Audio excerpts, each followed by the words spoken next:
All right. This is on the New York City false flag attack. I recorded some video earlier today. Went to the site with a buddy of mine to explore the area, and the biggest thing is that to me was a conflagration of a bike path and a walking and a sidewalk. For starters, in the area of the accident, there's a park in between them, okay? So, yes, and as my buddy pointed out, there are people that walk a little bit along the bike path, but there's a park in between the two of them, and the people that do that, they kind of do so at a pretty sizable risk to themselves. They do it a little bit, but it's rare. And another thing, the biggest thing, especially in terms of the plausibility factor of believing that the footage of the cyclists is indeed legitimate and that, we somehow got it and it survived and all that,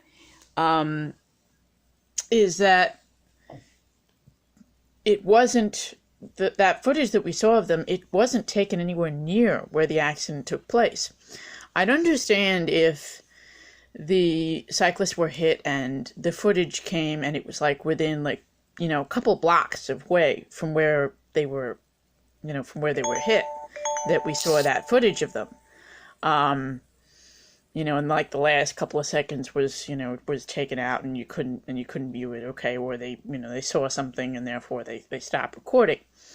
And therefore what was, shown was a couple of seconds before that. But,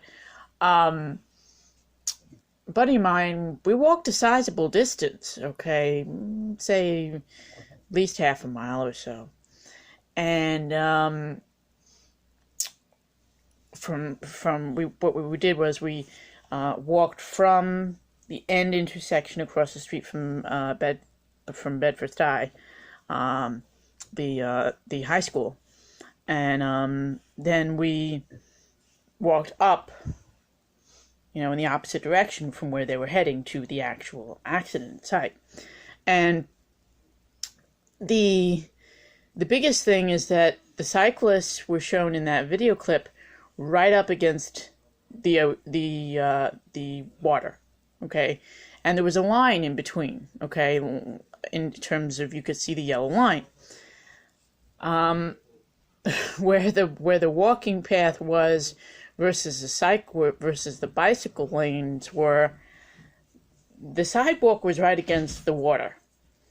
The bicycle path was, you'd have to cross a park area and then you'd enter the bike lanes. So it wasn't right against the water. So therefore there's no way that footage was shot there.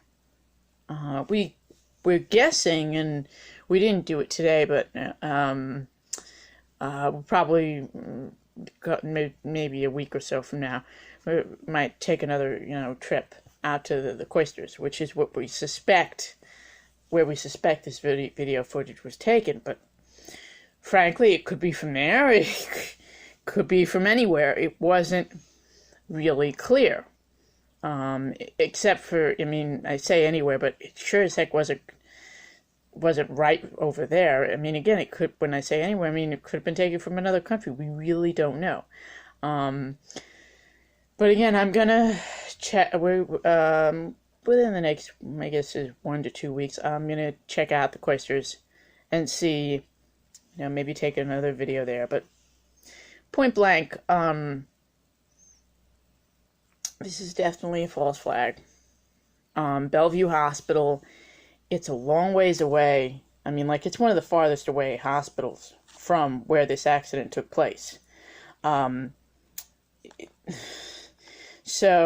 what it is convenient in terms of Bellevue is it's right near a men's homeless shelter, and it's right also near a men's prison. Okay, so, but again, it's a couple of miles away at least from where this accident took place.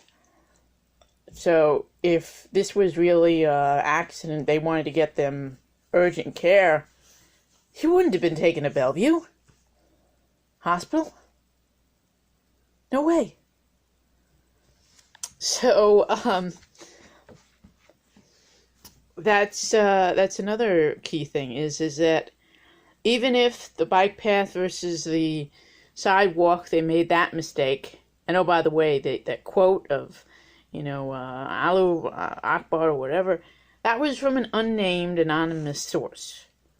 So no one actually is willing to tag their names and say, yes, I heard him say that.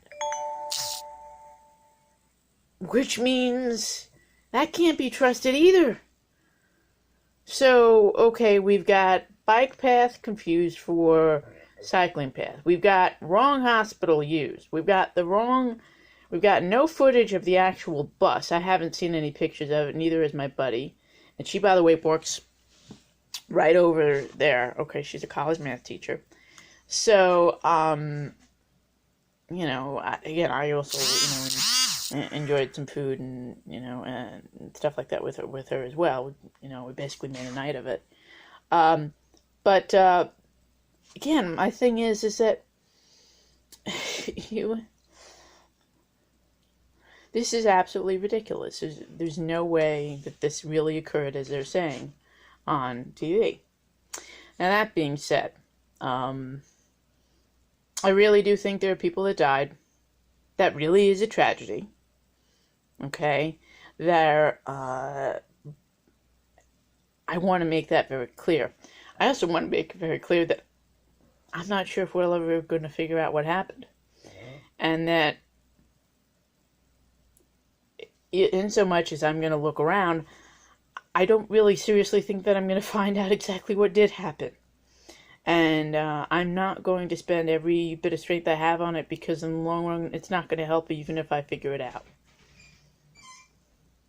So, I want to make it clear in terms of my stance is that what we have to do overall is regain control of our government. What we have to do is fight back with truth as opposed to the best that we can, as opposed to lies. We have to, do our best to band together. Got into a couple of Twitter snits recently, and my biggest thing is that with folks, I want to have a couple of million allies around. Friends, no. And it's not to say that there's not millions of wonderful people out there. It's just, I as a human being, I can't handle that many people and really consider them friends at the same time. Great allies, but again, reality of human existence, I can't really handle more than about 4 or 5 people at the same time and really actually get close and, okay, maybe up to 10, but that's kind of my limit. I do care about people. I can indeed, and I do indeed care about the billions of people in this world, not just the thousands or the 10 or the hundreds. But I don't consider all of them my friend. That's a different title. That's something that's different to me. And often when my version of close friend, and that's why I say I have probably only about 4 or 5 close friends, if even that many. Is that they really are my family, and therefore that's something that I really do encourage people to understand in terms of boundaries. That I really am looking for as many allies as I can get, but personal and otherwise boundaries need to be understood. I don't want a couple million friends. I don't want a couple of 100 friends even. Great contacts, wonderful, warm people. It's not a put down in any way. It's just relationship-wise, when people presume more than they are, things get rough. And that goes both ways. So, I really, though, again, in terms of the false flag thing, want people to understand that just because it is a false flag doesn't mean people didn't really die, doesn't mean people really didn't get hurt. It just means that it's something that occurred that we're not being given the full story on, that is being used for political purposes that are wrong. And so we need to be aware of that fact, and we need to move on and really focus on regaining control of our government and focus on caring as well for individuals and each other as human beings and as allies. Form close relationships, yes. Form as many alliances as possible, yes, but also, again, keep those boundaries. Shalom.